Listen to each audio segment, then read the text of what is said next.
Xander Schauffele, Rory McIlroy, and more big names are getting ready for the Open Championship by playing this week's the Genesis Scottish Open. Welcome to Tea Time. I'm Andy from WagerTalk.com, being joined, as always, by my fellow golf betting expert, Nick Borman. Nick, I think this is the best precursor to a major tournament that's out there. Like any major the week before, all eyes are on it. This is like a really fun tournament right before it. I guess the biggest question is this really a true tune-up test for the Open Championship? I say no. What do you think about this tournament in terms of getting guys ready for the Open Championship? What do you think?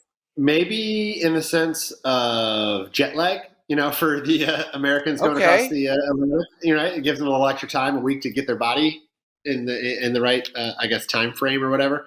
From a pure playability on how it's going to compare to next week, honestly, it's hard to say because everything you and I know this, Andy. Everything in links golf is dependent on the weather, so it depends on really what plays out. Like you look at the forecast for this week, we'll get into it later, but it's typical Scotland weather. It's not really windy. So it'll be interesting to see if that next week plays a lot differently because it is super windy. It's going to be colder and wet, but it won't be windy. So that's probably the big unknown and the one thing that's kind of like, I don't know if it'll truly play the same way, but I do think it helps getting people over there and just kind of getting used to the time change because it does take, for that much of a flight, 5-6 hours, depending on where you're coming from, more on the West Coast, it does take a little getting used to.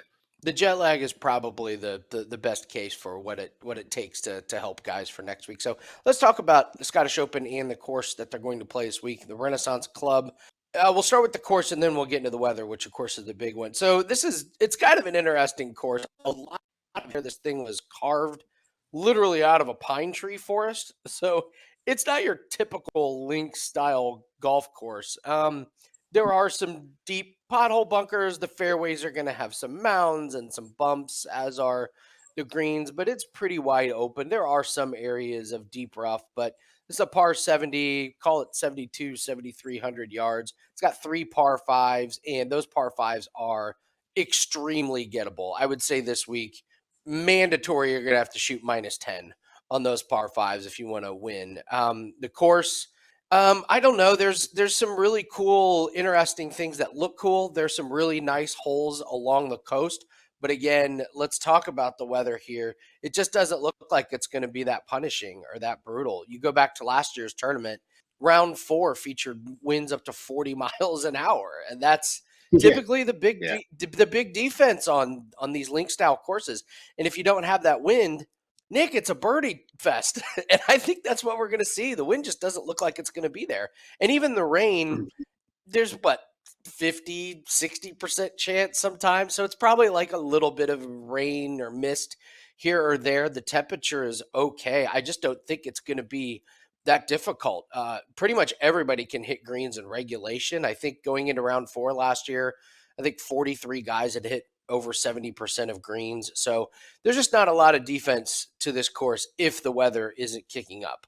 So I think you're going to see scores around the -20, maybe even a little bit lower here on this one. The par 70, kind of makes it a little bit difficult. But, if you're looking for a really, brutal link style European tournament, this just isn't going to be it. It's a beautiful course. It's very picturesque. I love watching it because I think there's some really, Yeah. really nice holes and there's some really cool historical landmarks. Like there's one hole where they had to stop building the course because they discovered this barn that was like underground. They've left some of the original stone walls that mapped off some of the properties from hundreds of years ago. So there's really cool things about the course. Golf wise, though, not that difficult. What's your take on the Renaissance Club? Yeah. I mean, the course is designed to be, wind whipped. It's right on the coast, right? So they don't make the greens fast. That's one thing about the Open Championship compared to the other majors is the greens will never roll, like they will at Augusta. They're going to be 11, maybe 11 half on the stimp, which compared to Augusta, 13 or more. Just tells you that the wind is what they have to kind of prepare for because it can turn on a dime. I mean, that's the thing about the weather forecast over here is it can change pretty quickly. Right now, as you said, for the 4 tournament days, it does not look terrible. Today, I wish they were playing. I wish we were getting around out of today's forecast. Today is like last year's Sunday. It's 25, 30 mile an hour winds, 40 mile an hour gust.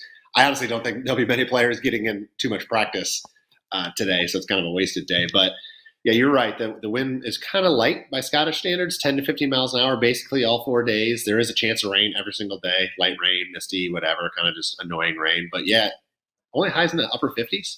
So that'll be, that'll affect some players and how they, what they've been used to. Just not that they can't figure it out and get around the course, but it's different than the last, 3, 4, 5 months of golf for a lot of these players. But yeah, without the weather, there's not a lot of challenge here. We've seen the winner shoot 22 under in this event. I think last year was probably on pace to get close to that, and then Sunday happened, and Rory ended up winning at 15 under, just completely stalled scores, and all of a sudden that ballooned everybody. So without that, I think you're right, Andy. I think we'll get up to the 20. I don't think there's a lot to talk about here on the course layout and design. There's not a lot of, things that will play a huge factor, but it is links golf, right? It is meant to be around the greens, played in the similar style. That's one change to expect. I'll get into more of that a little bit later. So that's, it's okay to putt off the green. It's okay to get creative and bump and run shots more so here than you're going to see over in the States. So that will come into play. And the one thing I'll add just about the course is that we've now had 5 years of the tournament being played here. The last 2 years, a little different, sanctioned by the PGA Tour as well, so deeper fields. But last year was the first year that they actually had ShotLink introduced during this tournament. And what it told us in just 1 year, which, yes, small sample size, so maybe don't put all your eggs in this basket, but it's not surprising, actually. So it's that this course is clearly a second, third, and fourth shot type of a golf course, meaning tee balls rarely cost you or benefit you or whatever, but it's all about approach and it's all about the around the green finesse. And like I said, often that comes with the putter. A couple other notable data points from last year. These are interesting, and I'm not really sure what to make of them, but the course saw the highest proximity to the hole last season of any tour stop. So that just means approach shots were furthest from the flag here than any other course the guys played all year round. And then it also led all courses last year with the shortest average distance of putts made. That just means guys hit the green and lag putt all day, right? That's kind of how this course played out last year. I don't know if that's going to play out the same this year. I do think it's important to pay attention to the approach and really around the green numbers this week. Those are going to be the ones that matter more than the off the tee. And like, Augusta mattered off the tee. This one doesn't really matter as much. So those are my kind of takeaways as far as what I'm looking for this week, but I don't see a lot of trouble that's going to keep the scores high this week. Let's take a look at a couple of these holes so you can kind of get a visual as to what the course offers. These are 3 of my favorite holes on this course. We'll start with hole 7. It's a 561-yard par 5. We should easily see eagles on this hole. There's just not much to it. You drive it to the right side of the fairway. Player's going to have green light to hit the green easily in 2. I will say that shots that come up short or left, that's going to create that tricky up and down, which Nick was just talking about. And that's going to lead to pars on the scores, which is bad on this hole. Like eagle or birdie is the only acceptable score on this hole. So you walk away with a par. That's just like walking away with a bogey on a short par 3. Like you just can't par this hole. It's got to be a birdie or an eagle every single day. So hole 7 is a good one. Hole 13, 418-yard par 4. I love this hole. It's right along the sea. Deep rough to the right of the fairway, cliffs to the left. It's just one of the most beautiful holes that you're going to see this season. Fairway gets very narrow the farther the drive goes, so players, they got a really risk-reward situation off the tee. And if the wind is kicking up, the approach shot is one of the most difficult approach shots on tour. I don't think we're going to see it this year, but one of the videos online that talks about this hole says if the wind is kicking up, it's like trying to land a gigantic plane on an aircraft carrier in rough seas. It's just the wind can blow the ball everywhere. So approach shots that go left are a huge no-no. There's rough, there's coast, cliffs, gobbles up the shot. So it could be a big number. And then hole 18, 483-yard par 4. Really solid finishing hole. I love the different courses and the different finishing holes. Stone walls in the middle of the fairway along with fairway bunkers, so it just looks really nice. You do have to be accurate off the tee on this hole. The green is not that difficult. Up and downs are a little tough as both the left and the right sides of the greens have troublesome short shots. But it's a fun course, and once again, it's really going to be dependent on the par fives here. So if you guys could please hit the like button, really helps us out, helps the algorithm out, tells WagerTalk we're doing a good job for everyone, and leave us some comments in the comments section. Again, tell us who you like this week. It's some funny ones. Nick, last week I believe I said I was like, my bold take is that someone's going to get to -10 in one of the rounds, and then first round -12. First round. First round -12. So let us know what you think of the Scottish Open. A lot of good plays on the board here. So just leave us a comment and make sure you hit that like button. And if you're not subscribed to the YouTube channel, go ahead and do that. Hit the bell, get notified for all the videos. We've got some great soccer breakdowns to get you ready for these final games in the soccer tournaments. Of course, MLB. And if you're looking forward to the NFL season, like most of us are, we will have NFL future videos coming up very soon. Nick, let's take a look at the total strokes gained chart. Going to be looking a little bit different this week. And as you noted, last week's winner, Davis Thompson, was actually on this chart. We talked about him a little bit, and I used Davis Thompson in my one and done league. How about that? Yeah, out of nowhere. Can't do any better than picking the winner. I don't want it done.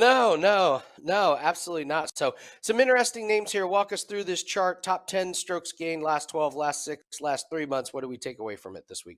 Yeah, well, let's start with the general idea here. So you're right. Davis Thompson was number 9 last week, so he was on our chart. It's since the Masters, Andy. Well, actually, let's look at the whole season. So this season, the wraparound season's over, right? So it started in January at the Century. There's been 30 tournaments. In the first 15 tournaments of the year, so that's usually talking about like some of the smaller events, kind of, it's January, it's February, it's March, it's a little bit hodgepodge. Guys aren't playing regularly. First 15 events of the year, only 3 winners were ranked in the top 10.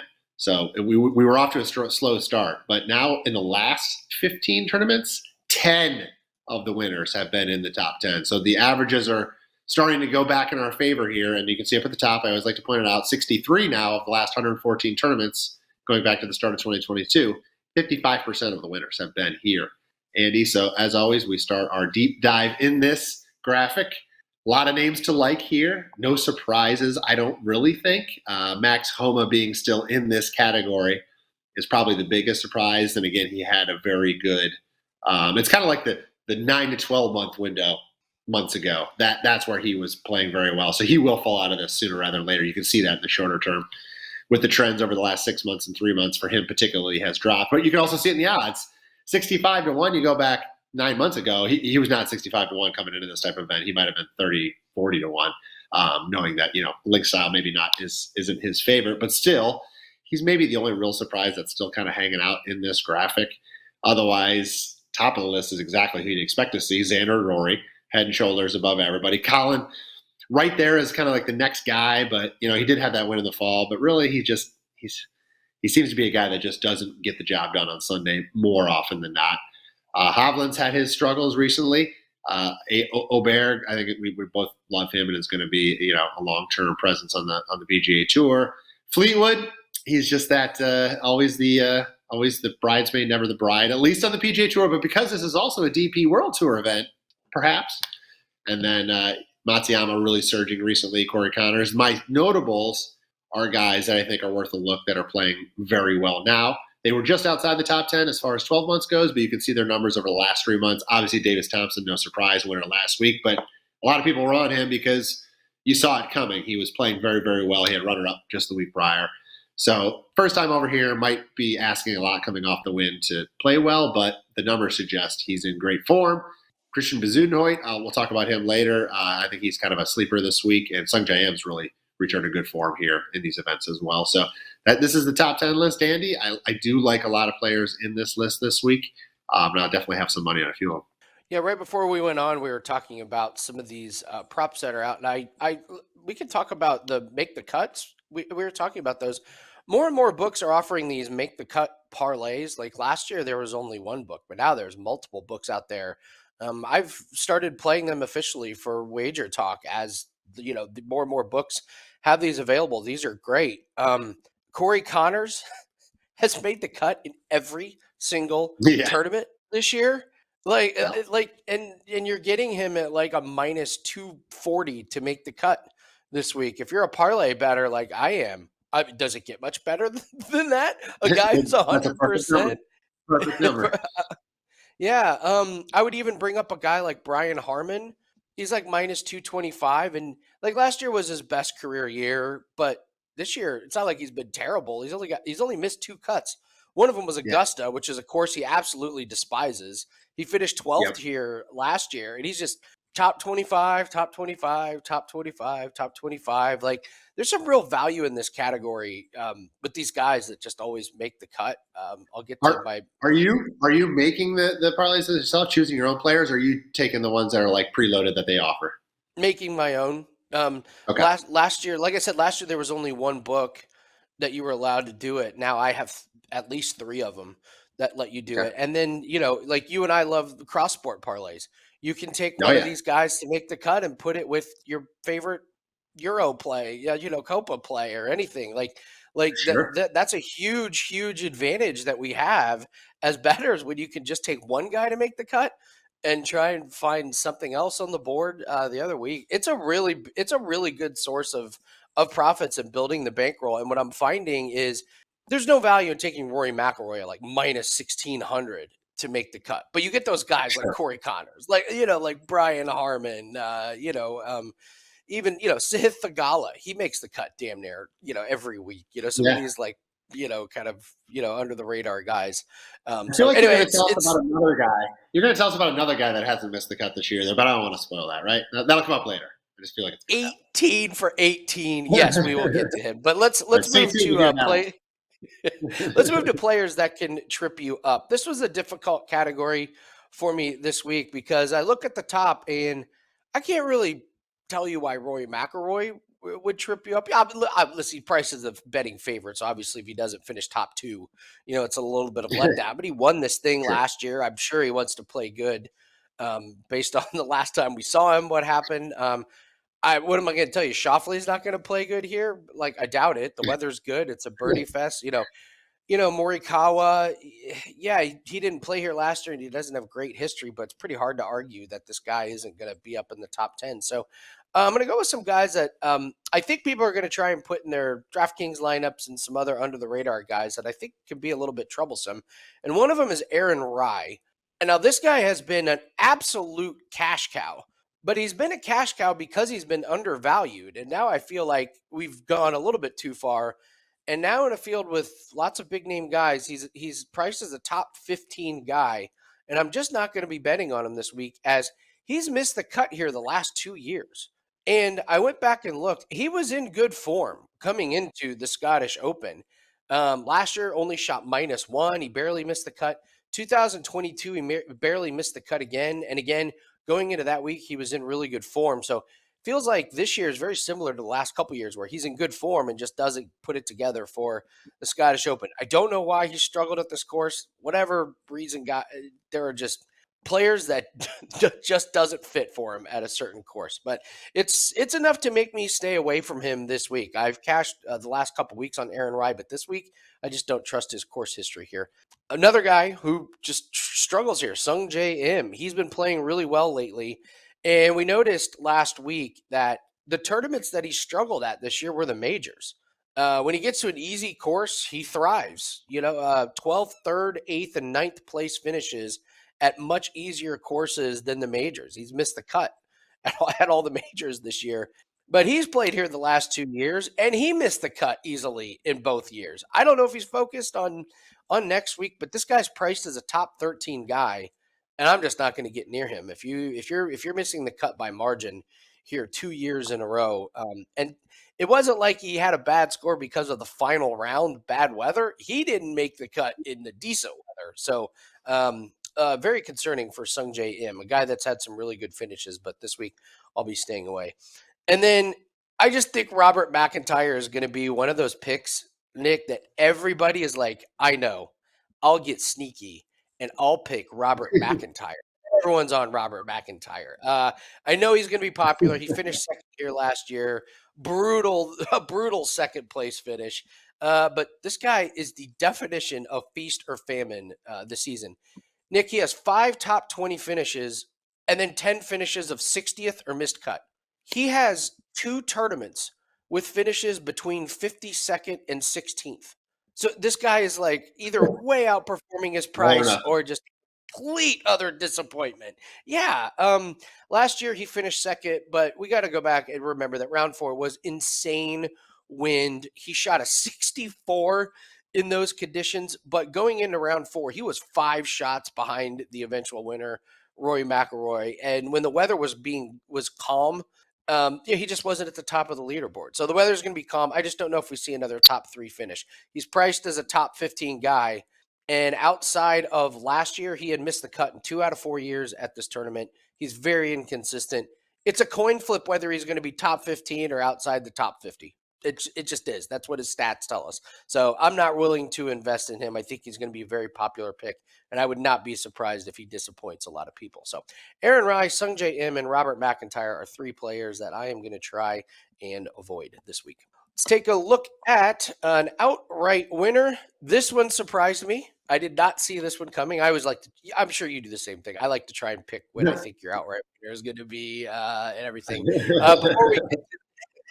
Before we get to your outright winner, Nick, tell everyone what you have up at WagerTalk.com for them. Sure. Right now, I do have a 5% cross-sport parlay, as you already mentioned, one of our favorites to do. It includes this tournament, a top leaderboard finish, plus a combination with one of the Euro semifinal matches. So you actually got to get this play in. It goes with the second match on Wednesday. So this will start midday Wednesday.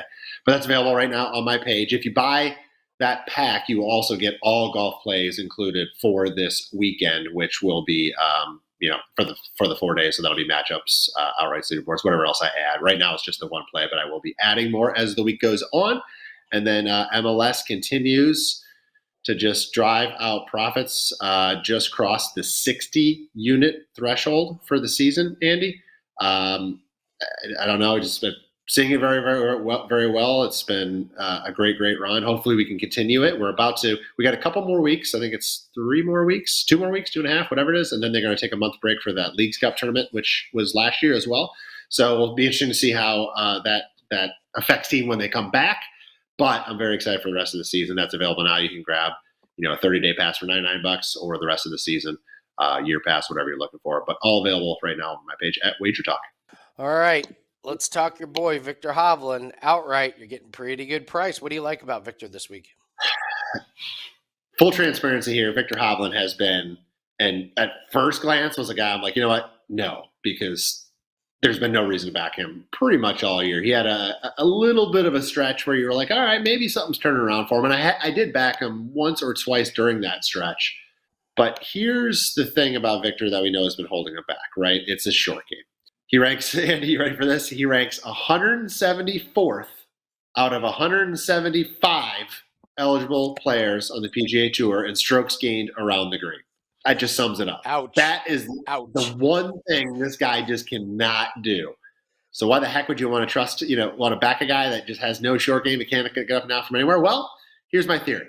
Link style golf is a little different, right? If he can keep that wedge in the bag a little bit more and rely on his putter a little, just, 1 time, 2 times more per round, so 8 times maybe over the course of 4 days, if that translates into 5, 6 shots saved that maybe he otherwise wouldn't have, now we're talking a big difference. I mean, 5, 6 shots over the course of 4 days is a lot when you're getting to this level. And if you're going from a guy that might be 3 or 4 under now up to 10, 11 under, it's a big change. So I think that is a huge factor for me this week, because I think we can mask. If you can take away the guy's biggest weakness, I think that's a big time benefit, right? And I think that could happen this way. I'm not saying it will. We don't know, but I'm saying the potential to mask his biggest weakness is here this week.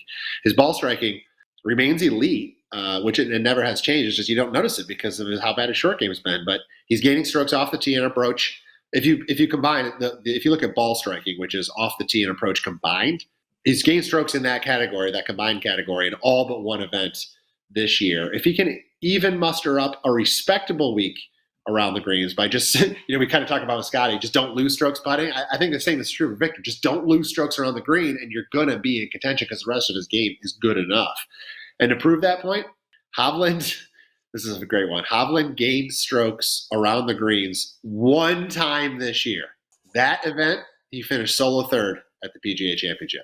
So if that doesn't prove the point, if this guy can just simply avoid, just sucking around the greens, he should be there in contention. And the proof is in the pudding as far as his links pedigree. This is the link swing, right? He's finished no worse than tied for 13th in 3 starts at the Open Championship. That's pretty dang impressive. Plus, he finished tied for 25th here last year. So there might be something to the idea that we can mask it, that his wedges, we can take him out on sand a few more times, and that might just help him stay in contention. So will it be enough for him to win? I don't know. I just liked his price based on the fact that if we can really hide that weak part of his game, I think it does give him a chance. But I'm definitely going to back him up with the top 5. You can find him anywhere between plus 450 and 500 because I think he's going to be good enough to be right there, kind of like the PGA Championship. If he finished sole third, he might be right in that mix again. Maybe not quite enough to win, but I'm going to put a little more money on him to win and really back it up with the top 5. But I do think and hope we're going to mask his weakness this week. And I could be laughing. I could be texting you Friday night going, well, that was dumb. But I like our kids. We're actually going to talk about this at the end of the show. I'm going to go through some guys, and we're going to try and point out what's their one weakness, because most of these guys, they've got at least one. They've got at least one, kind of weakness. So we'll go through that. I've got a golf pack up that is up right now, but we also have a 5% cross-sport parlay of the week, 23-9 run on these. What we've been doing is just picking one play a week. It's our best bet, and 23-9 run on those. So we've just been packing the bank rolls with these. So encourage everyone to go grab that over at WagerTalk.com. Golf 2-0 last week, so really finding our groove. Never had a losing season in golf, and we've got the pack up for the Scottish Open, and that will include all plays as well. Also, if you want to go over to WagerTalk and you're looking for 30 days worth of plays, which I highly recommend for this month, we've got a promo for 30% off. There's no promo code needed.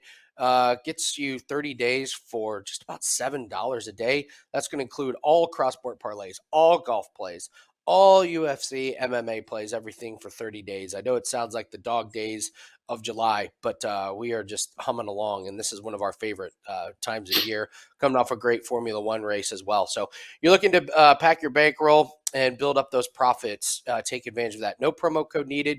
Just go to Andy Lang's Wager Talk channel, wt.buzz/AL, and lock in all those plays, $7 a day. All right, let's talk about DraftKings darlings. And I have to laugh at myself because, Nick, you remember what the precursor was to my DraftKings darlings? I was like, I don't do normally that good at these lower level events. It's normally the bigger events you killed it. that I do great at. So proceed with caution. I had my single best DraftKings lineup I have ever had. If we could look at it, I do have to brag about it. There it is, Nick. First, number 1 out of 150 players. Yeah, it was a 50-50, but, I mean, that lineup was just killing. Aaron Rye crushed it, and, of course, Davis Thompson. When you get somebody at 9,600 that ends up the winner, you're great. Andrew Novak was a huge surprise. Joel Damon makes the cut, and Ben Silverman, baby, comes through in the clutch. And then Mark Hubbard. We're going to just lead into this week's DraftKings darlings here. Mark Hubbard is the absolute undisputed DraftKings darling of 2024. This guy has played in 18 tournaments, and he's made 18 cuts. 100% hit rate. Mark Hubbard. And we're getting him at 6,500. He's one of the lowest priced guys in the field. A guy that just gets you weekend points at every single event. I don't care what his stats are because he just shows up on the weekend, makes the cut. He's never played here. I don't care. You keep giving me Mark Hubbard at 6,500. That's just an automatic play. So Mark Hubbard is how we're going to start our DraftKings lineups. I am going to go with Tom McKibben at 7,000. If you don't follow the European Tour, you probably don't know a whole lot about him. I know the Euro Tour is not what it used to be. However, he's been great this year. 6 top 10 finishes in his last 9 tournaments. That is nothing to sneeze at. Out of that, he's made the cut. He made the cut at the U.S. Open and finished 41st. So that requires a massive level of skill. And he finished 35th here last year. His first time playing this tournament and this course. So he finished 35th. So I think this price is a little bit low on a guy who, I mean, listen, he's been playing well in the Euro Tour. What a great chance for him to show off on kind of a little bit of a bigger stage. So I think 7,000 is a little bit too low. I'll put him in. And then Davis Thompson at 7,900. Nick, one of our favorite things to do is, we like fading a random winner. It's been a great strategy over the years. I just don't think Davis Thompson is a random winner. This has been a pretty consistent run for him. He's finished second, 17th. He's got a miscut, but 27th, 9th, 2nd, and 1st in his last 7 tournaments. That's just in the last 9 weeks. So I looked at Data Golf for the last 9 weeks. This guy is the 5th best total strokes gained in this field. He has been fantastic. And I just don't think there's going to be a letdown from it. Maybe a little bit. Of course, you're going to let down from a win. But 7,900, I love the way he's playing.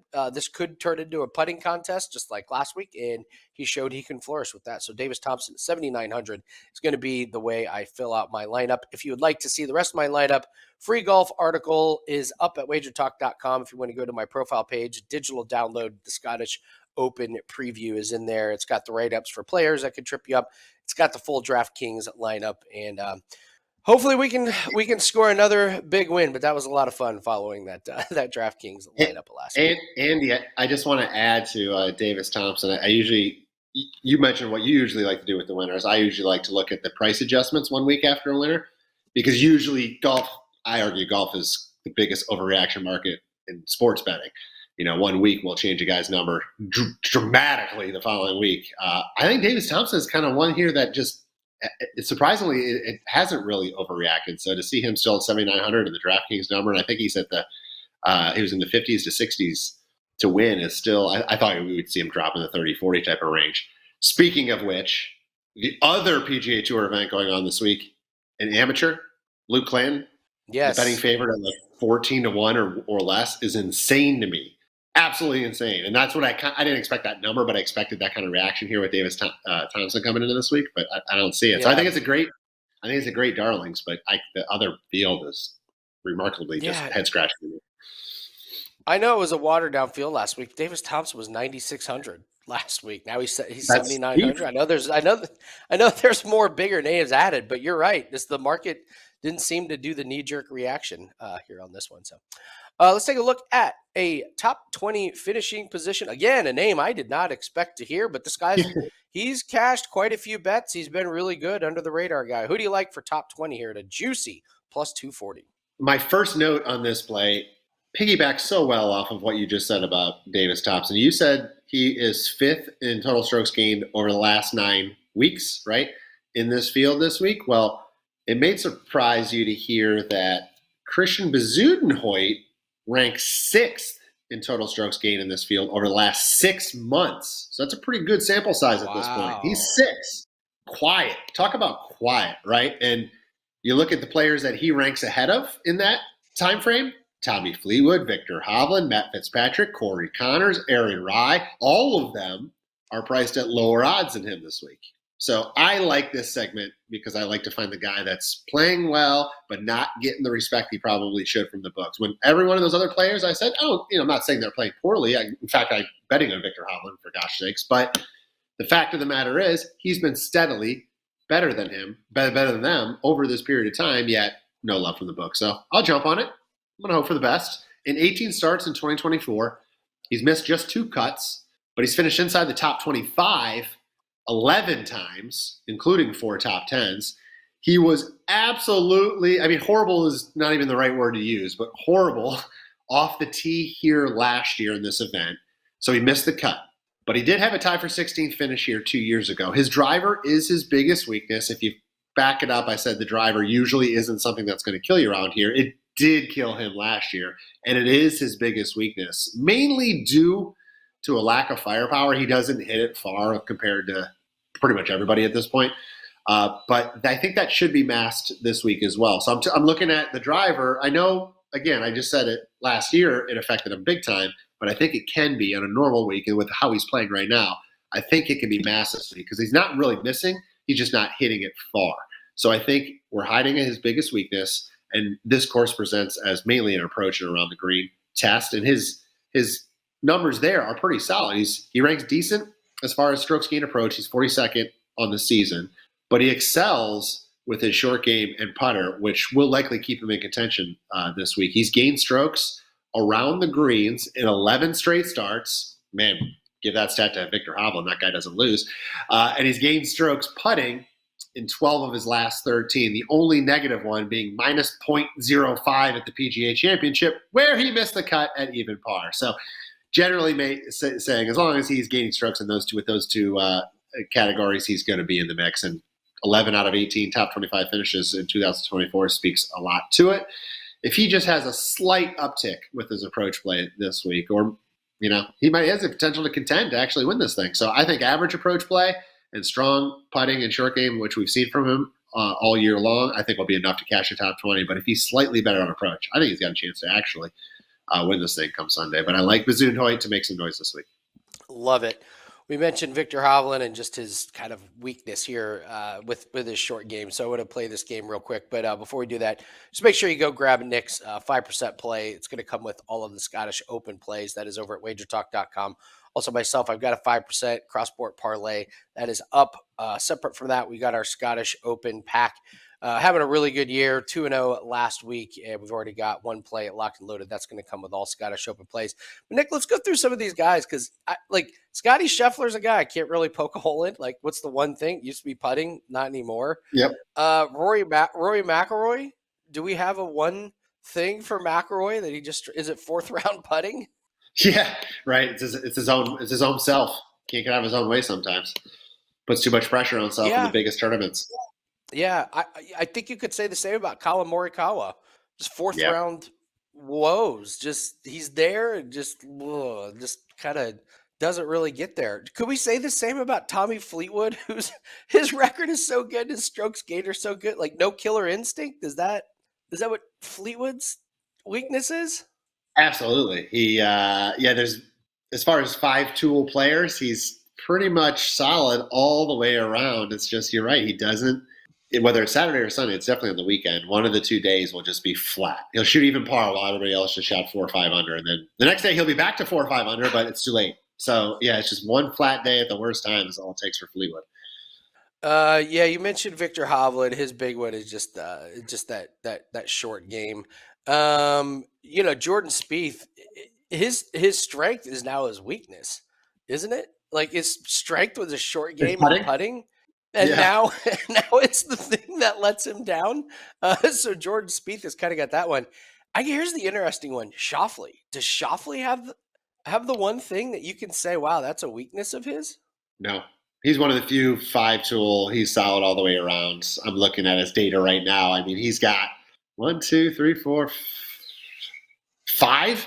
So out of 5 categories times, I don't know how many events he's played, maybe 15. So 5 times 15, 75. There's 5 numbers that are negative out of 75 in any given tournament, any given week. Yeah. 50 straight cuts made. I mean, no, they're no. And now the PGA Championship, it was the killer. It was the Sunday back 9 falter somewhere. That was his weakness. But he still, I'm sure, will do that at times. But finally getting the major, finally getting back in the winner's circle. Hopefully that's some confidence builder for him. But I don't see any weakness. Yeah. So Brian Harman, distance off the tee, kills him at the Masters and some of these big courses.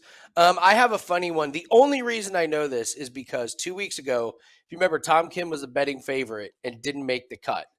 And there was something about him I didn't like, and he just kept missing these short putts. And I was like, God, this guy cannot putt from short. So I went and looked it up. Listen to these stats from Tom Kim. Here's his weakness. It's putting from short range. He's 144th putting from 3 feet or less, 136th from 4 feet or less, 108th from 4 to 8 feet, 116th in putting from 5 feet or less. This guy's one of the worst putters when you get in close on the entire tour. He's not even sniffing the top 100. And even 8 feet out, 158th. 158th from 8 feet out. If that guy cleans up his short putting, wow. Well, we could be looking at a really, really impressive golfer. I'd love to hear what your thoughts are on him for this particular week, because you're right about that data, obviously, but the results on these links courses have been phenomenal, and I wonder if it's week, slower green speeds. Maybe it's helping him, right? He's more comfortable on them, but tied for 6th year last year, 3rd place the year prior to that. So 2 top 10s, finished co-runner up at the Open last year. We're talking about 3 top 6 finishes at these events over the last 2 years is pretty damn impressive. So I guess it's maybe he's just got the comfort level and a little bit slower greens. I would say that. So I put more emphasis on inform rather than Fair. course. Like course history. This is one of those exceptions because this course. I mean, the greens are different from most PGA Tour courses. I cannot ignore 3rd and 6th. There's something he really, really likes about these Yeah. greens and these fairways. His ball striking is fine. His approaches are fine. He missed the cut at the Rocket Mortgage by 1 shot, and he could have been in contention to win if he would just putted decent from 6-7 feet in. I think he's a great fantasy golfer. He's going to be in my fantasy lineup. If you haven't used him in one and dones, I think he's a fantastic one and done golfer. I would even say DraftKings. I think you could look at him in DraftKings. I agree wholeheartedly. Him and Fleetwood, 2 top 6 finishes, and in the last 2 years, they Fleetwood's just open every year. Yeah. I looked at Fleetwood obviously, but I hadn't looked at Tom Kim yet. So I'm glad we're doing this right now because I am making my notes. Yeah, those are the only 2 guys in the field that have finished top 6 in the last 2 years. Tom Kim and Tommy Fleetwood, the 2 Toms. So there's a make the cut right? parlay for you. Yeah, there's a make that stupid saying is. Yeah, so great notes for the Scottish Open. So thanks for joining us. Don't forget to hit the like button and leave us a comment. Next week, get ready. It's the Open Championship. Looking forward to it. We're going to have all the big name guys out here. I have a love-hate relationship with the times of the Open Championship because it's over in the middle of our day. Like the round is over in the middle of our day. Yeah. Unfortunately, it starts in the middle of the night, but it's a great course. Troon's going to be amazing next week. So don't forget to join us next week on Tea Time. Good luck on all your plays. Go grab Nick's 5% play. Go grab my 5% play, and we'll see everyone next week on Tea Time.